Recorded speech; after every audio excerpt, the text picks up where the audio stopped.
Night Witch's Secret. Chapter 1. Return to the Academy. My name is Esther Celestia Adams, and at 23 years old, I am the last heir of the Moon Realm, a hidden dimension where witches and wizards have practiced magic for centuries. I stood before the gates of the Celestial Academy of Arcane Arts, the same school my parents attended, the same school where they met and became two of the most powerful mages in history, the same school I'd avoided for 5 years, ever since the attack that changed everything. Miss Adams, Lillian called. At 40, she'd served my family since before I was born. Are you certain about this? I'm ready, I said, though my hands trembled. It's been long enough. Besides, I need answers. 5 years ago, when I was 18, my parents were attacked. Not killed, thank the moon, but gravely injured and forced into magical stasis. The healers said they might wake in a year, or 10, or never. The attackers were never found.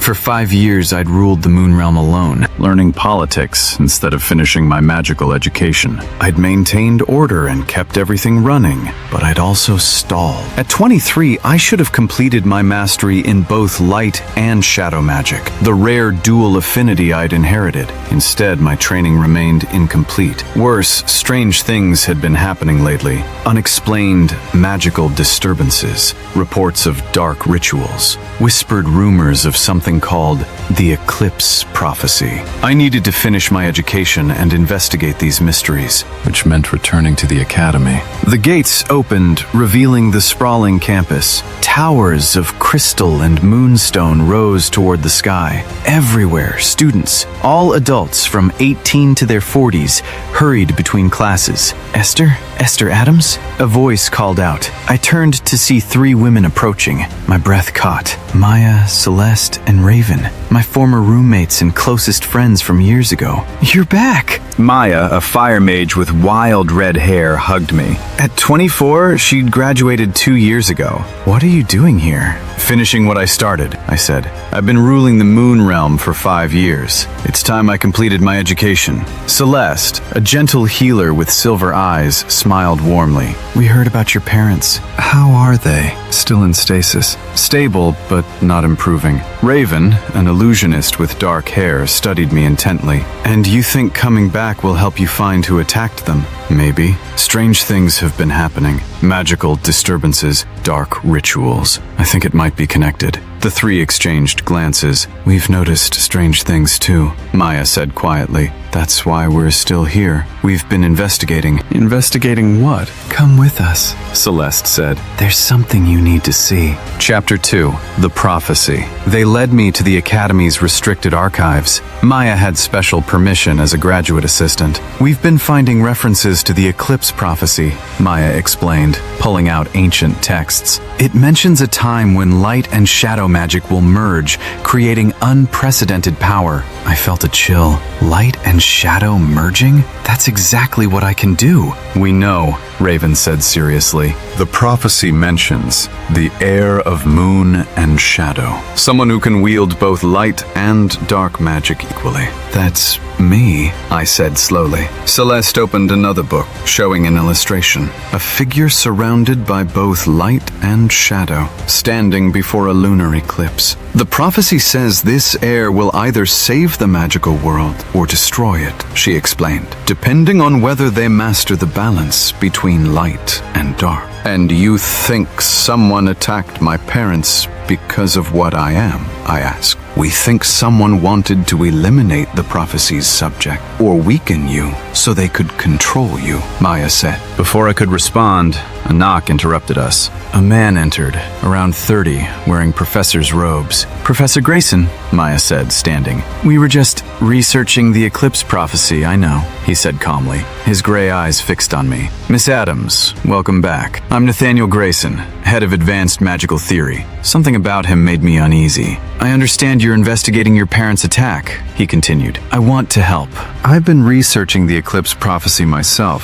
Why would you research an obscure prophecy? I asked carefully. He smiled. Because obscure prophecies are often the most important. I'd like to offer you private tutoring in light and shadow magic. Your unique affinity requires specialized training. My friends looked uncertain. I'll think about it, I said. After he left, Raven spoke. I don't trust him. Why not? He shows up 6 months months ago, right when strange incidents increase, and he's already an expert on a prophecy most people have never heard of?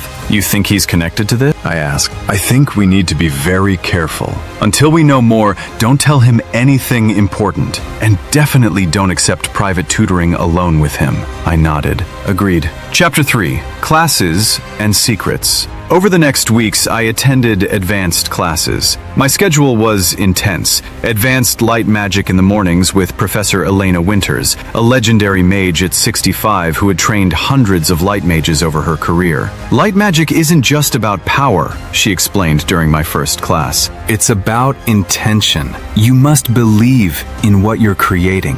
Doubt weakens light magic faster than any external force. She had us practice complex light-based shields and healing techniques. Studied these before, but I was rusty after 5 years focused on governance rather than magic. Your foundation is strong, but you're hesitating, Professor Winters commented as I created a shimmering barrier. Light magic requires confidence. You can't doubt yourself, Esther. She was right. Every spell I cast felt tentative, as if I was afraid of my own power. After class, she asked me to stay. Esther, I want to talk about your unique affinity, she said quietly. Light and shadow magic are opposites. Most mages can only wield one. The fact that you can use both is extraordinary, but it's also dangerous. Dangerous how? Because the two types constantly fight for dominance within you. If you favor one too much, the other grows unstable.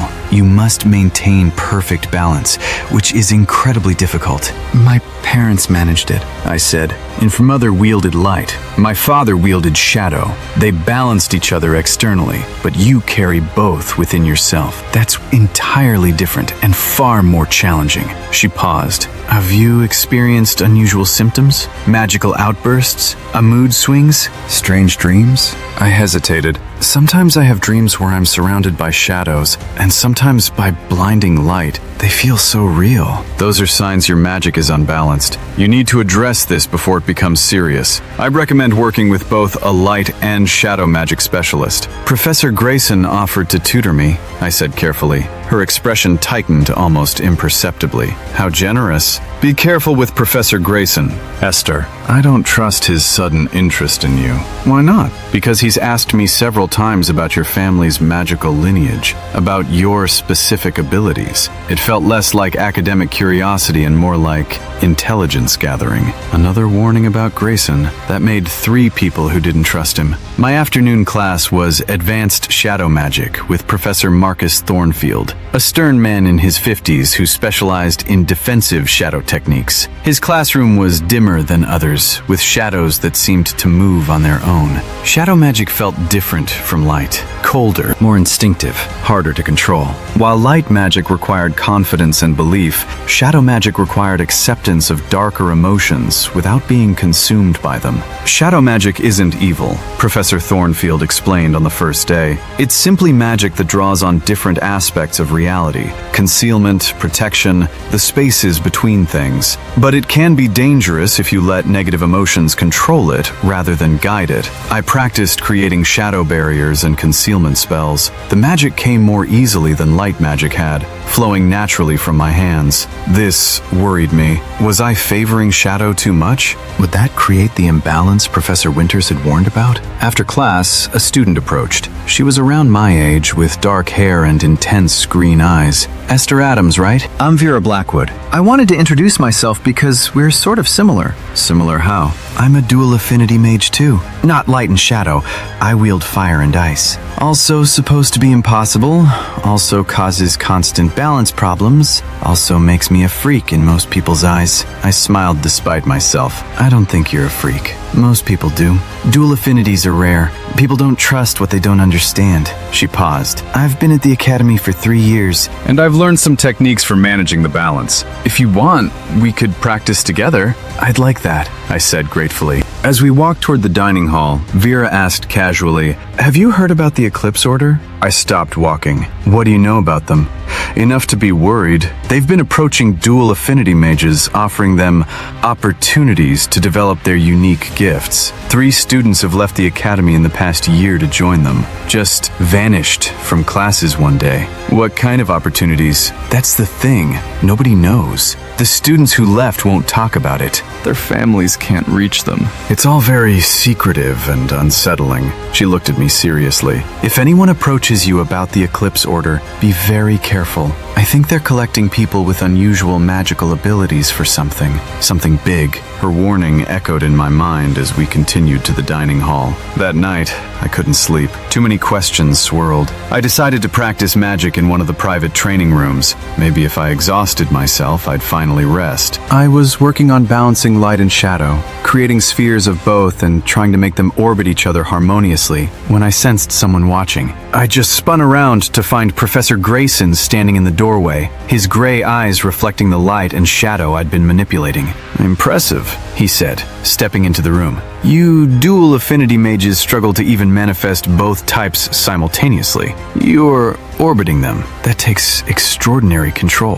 What are you doing here? I asked, letting the magic dissipate cautiously. I often work late into the night. I saw the practice room was occupied and wondered who else kept such odd hours. He stepped closer, studying me intently. May I ask you something, Miss Adams? You can ask. I may not answer. He smiled slightly. Fair enough. Why did you really come back to the academy? Ruling the Moon Realm is a full-time responsibility, yet you've left it in others' hands to return to school. Why? I considered lying, then decided partial truth might reveal his intentions. I'm looking for answers about who attacked my parents. And you think you'll find them here? I think the attack was connected to something bigger, something involving the eclipse prophecy. His eyes gleamed with interest. So you know about the prophecy. Have you also learned about the eclipse order? Some. Not enough. He was quiet for a moment, seeming to weigh his words carefully. What if I told you I could help you? That I have information about who attacked your parents? My heart raced. I'd ask what you want in return. Your trust, your cooperation, and your willingness to hear the full truth about what you are. What I am? I'm a witch with dual affinity. What else is there to know? Everything, he said softly. Esther, you're not just any dual affinity mage. You're the Eclipse Heir, the one prophesied to either unite or destroy the magical world. The attack on your parents wasn't random. It was a preemptive strike by people who fear the prophecy coming true. Who are these people? The Shadow Council, a group of conservative mages who believe the prophecy's fulfillment would destabilize magic itself. They've been hunting potential Eclipse heirs for generations, trying to prevent the prophecy from ever being fulfilled. And the Eclipse Order? The opposite faction. They believe the prophecy should be fulfilled, that the union of light and shadow will bring a new golden age of magic. They've been searching for the true heir to help them complete the eclipse ritual. My head spun with this information. And which side are you on? He met my eyes steadily. Neither. I'm on the side of truth and knowledge. I believe you should have all the information to make your own choice about your destiny. What choice? Whether to fulfill the prophecy or reject it. Whether to attempt the eclipse ritual or hide your abilities forever. Whether to embrace your power or suppress it. He paused. But you can't make an informed choice without understanding what you're capable of. That's why I'm offering to teach you. Why should I trust you? You shouldn't. Trust should be earned, not given freely. He turned to leave, then looked back. But ask yourself this, who has more reason to lie? Those who want to use you for their own purposes, or someone offering you knowledge with no strings attached? After he left, I stood alone in the training room, more confused than ever about who to trust and what path to take. Chapter 4. Hidden Truths. I told my friends about Grayson's midnight visit. He's definitely connected, Raven said. The question is, how? He claims he's neutral, I explained. Nobody is neutral when prophecies and power are involved, Maya said flatly. We need to learn more about him, Celeste suggested. Let me ask my healer colleagues. Healers know everyone's secrets. Over the next week, I practiced with Vera daily, learning balance techniques. I excelled in both light and shadow classes while my friends investigated Grayson. I also noticed I was being watched. Strangers would observe my practice, asking seemingly innocent questions about my abilities. You're being recruited, Vera warned. Both sides are evaluating you. One evening, Celeste found me. I learned something about Grayson. He's not who he claims. What do you mean? His credentials are legitimate, but before coming here, he was researching for the Eclipse Order. He left 2 years ago. No one knows why. So he could be helping me, or using me to get back into the Order's good graces. Exactly. We can't trust his motives. Then we need to find answers ourselves, I decided. That night, we snuck into the restricted archives. After hours of searching, Raven found something. The Chronicle of Celestial Convergences. It mentions the eclipse. She read aloud about an heir born under twin moons, blessed with light and shadow, who shall bridge opposing forces. Should the heir complete the eclipse ritual during the Grand Convergence, magic would be reborn. But should the ritual fail, or the heir reject their destiny, magic would shatter. Maya flipped through another book, an astronomical event. When the sun, moon, and planets align perfectly, it happens once every... oh no. What? Once every century. And the next one is in 6 months. We fell silent. So in 6 months, I either perform this ritual successfully, or the magical world falls apart, I said slowly. Unless you reject the prophecy entirely, Celeste said. But then magic becomes unbalanced anyway, Raven pointed out. It's a trap, I realized. The prophecy forces me to act. Either way, I'm responsible for the outcome. Despite our doubts about Grayson, he taught us everything about the prophecy over the following months. The theory behind light and shadow fusion, historical attempts at the eclipse ritual, all failed. The requirements for the Grand Convergence. The ritual requires perfect balance, he explained. If one type of magic dominates even slightly, the fusion becomes unstable. What happens if it becomes unstable? Best case, the ritual fails. Worst case, magical apocalypse. Every spell in a 1,000-mile radius suddenly reverses. Healing becomes harm. Protection becomes destruction. But 2 months before the Grand Convergence, everything changed. Students went missing. Dual affinity mages researching the prophecy. The Shadow Council is eliminating anyone connected to the prophecy, Grayson said. Or the Eclipse Order is collecting them, Raven countered. We still don't know which side you're on. Then an explosion rocked the academy. One of the practice towers engulfed in shadow flames. Outside, a woman in her 40s appeared, wearing robes marked with a crescent moon. The Shadow Council has come for the Eclipse heir, she announced. Surrender her, and we'll leave peacefully. Never, Professor Winters said, light magic crackling around her hands. Then we'll take her by force. A dozen shadow mages emerged. They'd coordinated their attack perfectly. Esther, run! Maya shouted, but I didn't run. I stepped forward, calling both light and shadow simultaneously. You want the Eclipse heir? Here I am. Light and shadow erupted from my hands, intertwining in a display I'd never achieved before. The attackers hesitated. Impressive, the woman said. But you're one witch against 12. She's not alone, Grayson said, moving beside me. Light magic, not shadow, but light, glowed around him. I'm a dual affinity mage too. Did you think I specialized in rare affinities through academic study alone? The revelation shocked everyone. And she has us, Vera added, stepping up with fire and ice swirling. Maya, Celeste, Raven, and the professors joined us, forming a defensive line. The woman smiled grimly. This isn't over. Next time we won't be so gentle. She and her companions vanished into shadows. Chapter 6. The Oracle's Wisdom. After the attack, the Academy went into lockdown. An emergency council was convened. We need to relocate you, the headmaster said. Running won't solve anything, I argued. The Grand Convergence is coming whether I'm here or hiding. The only way to resolve this is to attempt the ritual, Grayson said. Or kills her and causes apocalypse, Professor Winters countered. What if there's another option? Celeste suggested. What if we could change the prophecy itself? Everyone looked at her. Prophecies aren't set in stone. If we change the conditions significantly, we might alter the outcome. How? I asked. By finding the source. Every prophecy comes from somewhere. If we find the source, we might reinterpret or nullify it. Grayson's eyes lit up. The Oracle of Twilight! She made the original eclipse prophecy 500 years ago. Is she still alive? Oracles exist outside normal time. She might be. If we can find her sanctum and ask directly about the prophecy's meaning, we might discover options we don't see. Where is this sanctum? The Twilight Realm, a dimension between light and shadow. shadow. Only someone who can navigate both can access it. Observant looked at me. Of course, I sighed. Preparing took 2 weeks. Finally, Grayson, Vera, and I stood before a dimensional portal. The Twilight Realm exists between states, Grayson warned. It will test your ability to maintain balance. If you lean too far toward light or shadow, it will reject you. We stepped through together. The Twilight Realm was beautiful and unsettling. The sky shifted between dawn and dusk. The landscape was simultaneously solid and ethereal. We walked for hours, following ancient directions. Finally, we found it, a tower that was both obsidian and crystal. Inside, we climbed impossible stairs. At the top, a woman sat in meditation. She looked ageless, with pure silver eyes. "The eclipse heir," she said. "I have been waiting. You're the Oracle of Twilight?" "I am. You seek understanding of the prophecy I spoke 5 centuries ago." "I want to know if there's another way. If I can avoid the ritual without causing magical collapse." The Oracle studied me. "The prophecy is not what you think. It doesn't demand the ritual. It simply predicts what will happen if certain conditions are met."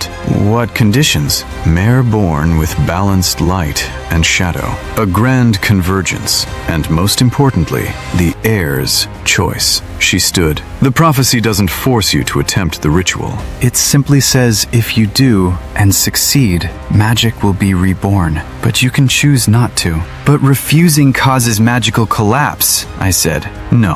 What causes collapse is imbalance within the air. If you carry both light and shadow but never achieve harmony, that internal conflict destabilizes magic around you. The ritual is one way to achieve harmony, but not the only way." Hope bloomed. "What's the other way?" "True acceptance of both aspects of yourself, of light and shadow as complementary rather than opposing forces. If you can achieve that understanding and balance within yourself, the prophecy is fulfilled without any ritual." "How do I achieve that?" She smiled. "That I cannot tell you. Each heir's path is different, but you are closer than you think. Your willingness to question shows wisdom. Your inclusion of others shows humility. These are good foundations." We talked for hours, learning nuances we'd never understood. When we left, I felt lighter. "I don't have to do the ritual," I said wonderingly. "I just have to find balance within myself," which is arguably harder, Vera pointed out. "But at least magic's fate doesn't rest on a single ritual." We returned to find the Academy in chaos. Chapter 7, Resolution. The Eclipse Order had infiltrated during our absence. They'd taken hostages, Maya, Celeste, and Raven, and were demanding I perform the ritual during the Grand Convergence, now just days away. "They're holding them in the astronomy tower," Professor Winters said. "They said if you don't come and agree to attempt the ritual, they'll harm the hostages." "I'm going," I said. "It's a trap," Vera warned. "I know, but we're going anyway." We coordinated with faculty. While I confronted the Eclipse Order, others would work to free the hostages. I walked into the astronomy tower. The Eclipse Order's leader, Silas Nightshade, smiled when he saw me. "The Eclipse Heir, finally you've come to fulfill your destiny." "I've come for my friends," I said. "We'll talk first." He gestured to a ritual circle. "The Grand Convergence begins at midnight, in 2 hours. You will perform the Eclipse ritual. And if I refuse? Then we harm one friend every hour until you agree." So I could see Maya, Celeste, and Raven bound with magical chains. "Why do you care so much about this prophecy?" I asked, stalling while our allies moved. "Power," Silas said. "The ritual will create new magic, combining light and shadow. Whoever controls that magic controls the future. We intend to control it by controlling me. You're just a vessel." I felt Vera and Grayson moving into position. "That's where you're wrong," I said. "I'm not a vessel. I'm a person. I make my own choices." And unleashed my magic, not attacking, but demonstrating. Light and shadow danced around me in perfect harmony, more controlled than ever. "I've learned something," I continued. "The prophecy doesn't require a ritual. It requires balance. And I've found that balance within myself." As I spoke, I felt it. True acceptance of both aspects. Not as opposing forces, but as complementary parts of a whole. The Oracle was right. Light and shadow merged around me through pure harmony. The magical energy was incredible, but controlled. Silas's eyes widened. "No, you can't. The ritual..." was never necessary, I finished. The prophecy is fulfilled. Magic is reborn, but not in a way you can control. The energy spread outward, touching every mage. For a moment, everyone felt what I felt, the possibility of balance, of unity between opposites. Then it faded, but the potential remained. Magic had changed. "You've ruined everything!" Silas screamed, launching an attack. But Grayson and Vera shielded me. The Academy's forces struck, overwhelming the Eclipse Order and freeing the hostages. When the dust settled, the Order was captured. My friends were safe, and the Grand Convergence passed without dramatic ritual. Magic was reborn, not through force, but through understanding. Epilogue: New Beginnings. 3 months later, I stood before my parents' stasis chambers with the best healers. The change in magical energy had unexpected effects, the lead healer explained. The harmony you created resonated with the stasis spells.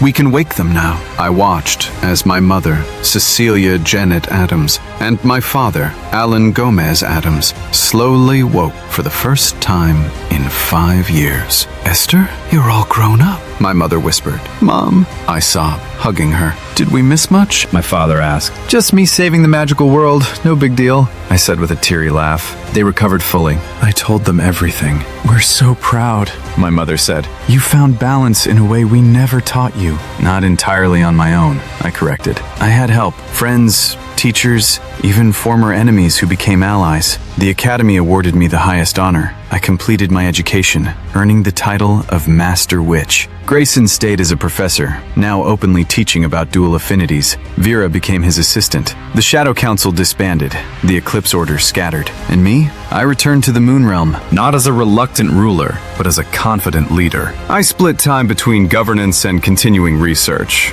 Maya, Celeste, and Raven visited often. One evening, I stood on my castle balcony, looking at the twin moons, light and shadow, always dancing together. "Thinking deep thoughts?" my father asked. "Just reflecting. A year ago, I was terrified. Now I'm at peace." "That's what true balance feels like," he said. "Not the absence of conflict, but the acceptance of all aspects of yourself." As the twin moons rose higher, casting both light and shadow across the realm, I felt the harmony within. No longer two opposing forces, but a perfect balanced whole. The Eclipse Heir's journey was complete, and a new chapter was